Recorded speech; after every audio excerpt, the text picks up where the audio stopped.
కొన్ని రోజులుగా ప్రపంచవ్యాపితంగా ఉత్కంఠను కలిగిస్తున్న సైంటిఫిక్ న్యూస్ మన Indian origin astronaut Sunita Williams ఎప్పుడు తిరిగి వస్తారు?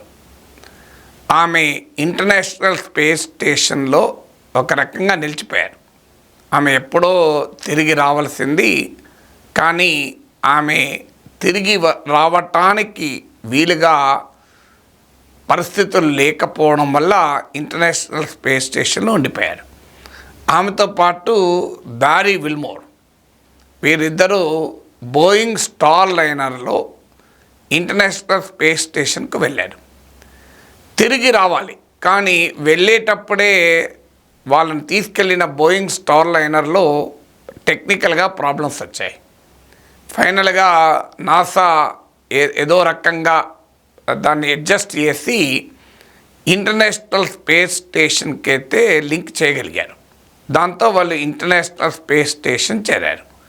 కానీ రిటర్న్ రావడము అన్సేఫ్, చాలా ప్రమాదకరంగా శాస్త్రవేత్తలు భావిస్తున్నారు. ఎందుకంటే ఆ బోయింగ్ స్టార్ లైనర్లో ఏర్పడినటువంటి టెక్నికల్ ఫాల్ట్ వల్ల వారి భూమికి తిరుగు ప్రయాణం అనేది డేంజరస్ అని కంక్లూజన్కి వచ్చారు. గత కొన్ని వారాలుగా నాసా తర్జన భర్జనలు జరుపుతూనే ఉంది. ఏం చేయాలి, ఏ రకంగా వారిని ఆ బోయింగ్ స్టార్ లైనర్లో తీసుకొద్దామంటే పరిస్థితులు ఎలా ఉంటాయని. ఇప్పుడు చివరకు నాసా ప్రకటించింది, వారు ఈ బోయింగ్ స్టార్ లైనర్లో తిరిగి రారు, ఫిబ్రవరి 2025 వరకు అక్కడే ఉంటారని. జనవరి 31కే వాళ్ళు 8 months అవుతుంది. సో వారు ఎక్స్పెక్టెడ్ వాళ్ళు ఉండాల్సిన పీరియడ్ కన్నా చాలా చాలా ఎక్కువ కాలం స్పేస్లోనే ఉండిపోతారు. సో ఫిబ్రవరి 2025లో వారు భూమికి తిరిగి వస్తారు. ఈసారి ఇలాన్ మస్క్ చెందిన స్పేస్ ఎక్స్ వారికి సంబంధించినటువంటి దాంట్లో తిరిగి వస్తారు. సో వాస్తవంగా నాసాకు స్పేస్ ఎక్స్కు మధ్య ఇది ఒక రకంగా ప్రెస్టేజ్ బ్యాటిల్ కూడా అయింది. అల్టిమేట్గా ఆస్ట్రోనాట్ల సేఫ్టీ రీత్యా స్పేస్ ఎక్స్లో తిరిగి రావటానికి నాసాకు కూడా ప్రకటించేసింది. సో సెప్టెంబర్ 20న అంటే ఈ నెల 20న ఈ స్పేస్ ఎక్స్ వాళ్ళ క్యాప్సుల్ ఇంటర్నేషనల్ స్పేస్ స్టేషన్ వైపుగా వెళ్తుంది. సో వారు వాస్తవంగా అందులో 4 ఆస్ట్రోనాట్ వెళ్ళాలి, కానీ 2 స్పేస్ ఎక్స్ పంపిస్తుంది. ఎందుకంటే తిరిగి ప్రయాణంలో ఈ సునీతా విలియమ్స్, బ్యారీ విల్మోర్ ఆ 2 స్పేస్ ఎక్స్ ఆస్ట్రోనాట్లతో పాటు భూమికి తిరిగి వస్తారు. సో ఇప్పుడు చర్చల్లో ఏంటి పరిస్థితి మరి అంటే, అవసరమైన ఆహారము ఇంటర్నేషనల్ స్పేస్ స్టేషన్లో అందుబాటులో ఉంది అంటున్నారు. ఆ ప్రాబ్లం ఏం లేదు. సో ఎందుకంటే ఎప్పటికప్పుడు ఇంటర్నేషనల్ స్పేస్ స్టేషన్కు సప్లైస్ను పంపిస్తూ ఉంటారు నాసా. అందువల్ల వారు ఫిబ్రవరి దాకా ఉండటానికి అవసరమైన ఆహార ఏర్పాట్లు, ఇతర రకాల ఏర్పాట్లు అన్నీ ఇంటర్నేషనల్ స్పేస్ స్టేషన్లో ఉన్నాయి. ఆ ప్రాబ్లం లేదు. కానీ సమస్య ఏంటంటే, అంతకాలం వారు స్పేస్లోనే ఉంటే వారి హెల్త్ పైన ఏ రకమైన ప్రభావం పడుతుంది అనేది ఇప్పుడు ఆందోళన. దీన్ని అంటే స్పేస్లో సమస్య ఏంటంటే మైక్రోగ్రావిటీ కండిషన్స్ అంటారు. మైక్రోగ్రావిటీ అంటే దాదాపు జీరో గ్రావిటీ, ఒక రకంగా జీరో గ్రావిటీ అంటే అందువల్ల గురుత్వాకర్షణ శక్తి ఉండదు. ఫలితంగా ఏ వస్తువైనా వెయిట్లెస్ అయిపోతుంది, ఇలా గాల్లో తేలాడుతుంది. అత్యంత బరువైన వస్తువు కూడా ఫింగర్ టిప్స్తో ఇలా అంటే కదిలిపోతుంది. ఇక్కడ మన పెద్ద వెయిట్ లిఫ్టర్లు, క్రేన్లు బట్టి లేపాల్సింది కూడా స్పేస్లో ఇలా అంటే పక్క జరిగిపోతుంది. అందువల్ల అలాంటి కండిషన్స్లో మైక్రోగ్రావిటీలో ఎలా వారి ఆరోగ్య పరిస్థితులపైన ఎలా ఉంటుంది, దీన్ని ఈ సైన్స్ను స్పేస్ ఆమిక్స్ అంటారు. సో ఈ SPACEOMICS స్పేస్ ఆమిక్స్. స్పేస్ ఆమిక్స్ ఏంటంటే study of impact of international space flights on the health of the astronauts. అంటే ఆస్ట్రోనాట్లు ఆ అంతర్జాతీయ రోదసీ కేంద్రంలో ఉంటే, స్పేస్లో ఉంటే వారి హెల్త్ పైన ఎలాంటి ప్రభావం పడుతుంది, దీనిపైన ఖచ్చితమైన సమాచారము, కంక్లూజివ్గా అండర్స్టాండింగ్ ఇంకా డెవలప్ అయ్యలేదు సైన్స్. కారణం ఏంటంటే ఇప్పటి వరకు కొన్ని వందల మంది మాత్రమే వెళ్ళారు. వారు కూడా అనేక డిఫరెంట్ కండిషన్స్ వాళ్ళలో పెరిగిన వాళ్ళు వెళ్ళారు. డిఫరెంట్ టైం పీరియడ్స్లో అక్కడ ఉన్నారు. అలాగే డిఫరెంట్ సిచ్యువేషన్స్లో ఉన్నారు వారు. అందువల్ల ఖచ్చితంగా ఒక కంక్లూజివ్గా ఏం ప్రభావం ఉంటుంది అని ఇంకా వ్యాలిడేషన్ లేదు. అయితే ఇప్పటివరకు వెళ్ళిన వందలాది astronauts including Sunita Williams, Barry వెల్మోర్ల పైన జరిగిన పరిశోధనలు ఏ రకమైన హెల్త్ ప్రభావం ఉంటుంది అనేది ఇప్పటికీ కొంత సమాచారం ఉంది. బట్ స్టిల్ నేచర్లో పబ్లిష్ అయిన ఒక రీసెర్చ్ ప్రకారం space omics is an evolving science. ఇప్పటికీ కూడా, ఎందుకంటే కొన్ని వందల మందే వెళ్ళారు.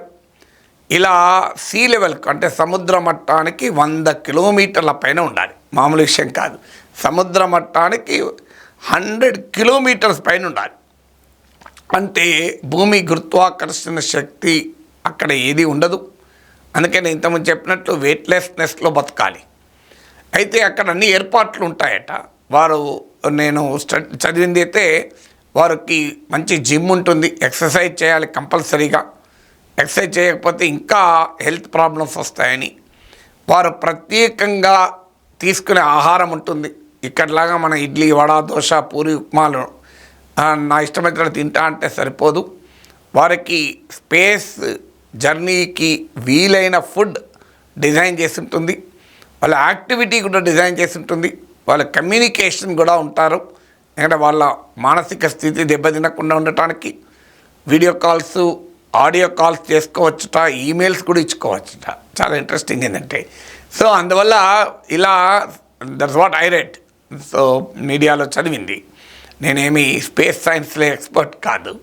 సో ఇందులో బట్ ఎవరైతే దీనిపైన పరిశోధనలు చెప్పేది ఏంటంటే, ఇప్పటికైతే కొన్ని హెల్త్ ఎఫెక్ట్స్ గుర్తించారు. ఉదాహరణకు నాసా వారు ట్విన్స్ పైన ప్రయోగం చేశారు. మార్క్ అండ్ స్కాట్ అని ఇద్దరు, మార్క్ కెలీ, స్కాట్ కెలీ అని. సో ఇద్దరు ట్విన్స్, ఐడెంటికల్ ట్విన్స్, ఒకే రకం ఉన్న జంట కవల పిల్లలు. అందులో స్కాట్ కెలీ, మార్క్ కెలీలో సెకండ్ పర్సన్ ఒకరు స్కాట్ కెలీ అనుకుంటాను, ఆయన ఇంటర్నేషనల్ స్పేస్ ఫ్లైట్కి వెళ్ళాడు. ఇంకో కవల పిల్లలు ఒకరైన మా అతను భూమిపైన మార్క్ కెలీ భూమిపైన ఉన్నారు. సో వీళ్ళిద్దరిపైన కంపారిటివ్గా స్టడీ చేస్తే స్పేస్లో ఉండి వచ్చిన వ్యక్తి చాలా ఎక్కువ కాలమే ఉన్నాడు. ఆ వ్యక్తిలో ఉన్న జీన్స్ 8600 జీన్స్ డిఫరెంట్గా ఎక్స్ప్రెస్ అయ్యాయని, అంటే జెనెటిక్స్పై కూడా స్పేస్ ఫ్లైట్ ప్రభావం చూపుతుంది అని. ఇప్పుడు అలాగే బోన్ మాస్, మజిల్ మాస్ తగ్గిపోతుంది, ఎందుకంటే వెయిట్లెస్నెస్ కండిషన్ ఉంటుంది కనుక. బరువు ఉండదు కనుక హార్ట్ ఎక్కువ పనిచేయాల్సిన అవసరం ఉండదు. అందువల్ల హార్ట్ కూడా స్ట్రింక్ అవుతుందట, గుండె చిన్నగా అయిపోతుంది అని.